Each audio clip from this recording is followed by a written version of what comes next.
ലൈംഗിക പീഡന കേസിൽ പാലക്കാട് എം.എൽ.എ. രാഹുൽ മാങ്കൂട്ടത്തിന്റെ മുൻകൂർ ജാമ്യ ഹർജി തിരുവനന്തപുരം പ്രിൻസിപ്പൽ സെഷൻസ് കോടതി തള്ളിയതോടെ അറസ്റ്റ് ഉൾപ്പെടെയുള്ള നടപടികളിലേക്ക് കടക്കാൻ ഒരുങ്ങുകയാണ് അന്വേഷണ സംഘം. കഴിഞ്ഞ 8 ദിവസമായി രാഹുൽ മാങ്കൂട്ടം ഒളിവിലാണ്.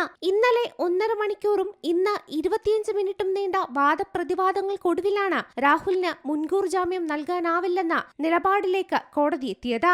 രാഹുലിന്റെ അഭിഭാഷകൻ നോ ടു അറസ്റ്റ് ഹർജി കോടതിയിൽ നൽകിയിരുന്നു. ഇതും കോടതി തള്ളി. അടച്ചിട്ട മുറിയിലാണ് ഹർജി പരിഗണിച്ചത്. ഗർഭചിത്രം നടന്നത് അശാസ്ത്രീയമായാണെന്ന് തെളിയിക്കുന്ന കൂടുതൽ തെളിവുകൾ പ്രോസിക്യൂഷൻ ഇന്ന് കോടതിയിൽ സമർപ്പിക്കും. CPM-BJP കൂട്ടുകെട്ടിൽ രാഹുൽ മാങ്കൂട്ടത്തിന്റെ രാഷ്ട്രീയ ഭാവി തകർക്കാനുള്ള നീക്കമാണ് നടന്നിരിക്കുന്നതെന്നാണ് പ്രതിഭാഗത്തിന്റെ വാദം. അന്വേഷണവുമായി പ്രതി സഹകരിക്കുമെന്ന് അഭിഭാഷകൻ കോടതിയെ അറിയിച്ചു. മുൻകൂർ ജാമ്യം നിഷേധിച്ചതിന് പിന്നാലെ രാഹുൽ മാങ്കൂട്ടത്തെ പാർട്ടിയിൽ നിന്ന് കോൺഗ്രസ് പുറത്താക്കി.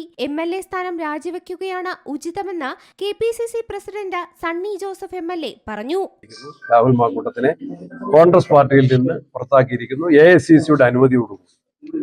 നേരത്തെ അതിന് അനുമതി തേടിയിരുന്നു, അനുമതി ലഭിച്ചു. അനുമതിയോടുകൂടി ഇപ്പൊ പുറത്താക്കിയിരിക്കുന്നു. അനുമതി ലഭിക്കാനുണ്ടായ കാലതാമസമാണോ നടപടിയിലേക്ക് പോകാൻ? നടപടിക്രമങ്ങളുടേതായ കാലതാമസം. MLA സ്ഥാനം രാജിവെക്കാൻ പാർട്ടി ആവശ്യപ്പെട്ടു. രാജിവെക്കുന്നതാണ് നല്ലത്. ജാമ്യം നിഷേധിക്കുന്നവരെ കാത്തിരുന്നത് എന്തുകൊണ്ടാണ്? അതായത് ഞങ്ങൾ സമയത്ത് ആലോചിച്ച് ഉചിതമായ തീരുമാനം കോൺഗ്രസ് ഹൈക്കമാൻഡിന്റെ കൂടി അപ്രൂവൽ വേണം. നിലവിൽ രാഹുലിനെതിരെ 2 പരാതികളാണ് ലഭിച്ചിട്ടുള്ളത്. കർണാടകയിൽ രാഹുൽ ഒളിവിൽ കഴിയുന്നതായാണ് പോലീസിന് ലഭിച്ച വിവരം. വയനാട് കർണാടക അതിർത്തികളിൽ പോലീസ് പരിശോധന ശക്തമാക്കിയിട്ടുണ്ട്.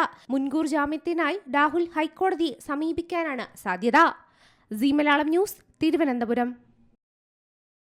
ഏറ്റവും പുതിയ വാർത്തകളും വിശേഷങ്ങളും വിരൽ തുമ്പിലറിയാൻ സീ മലയാളം ന്യൂസ് എല്ലാ ഡിജിറ്റൽ പ്ലാറ്റ്ഫോമുകളിലും ലഭ്യം.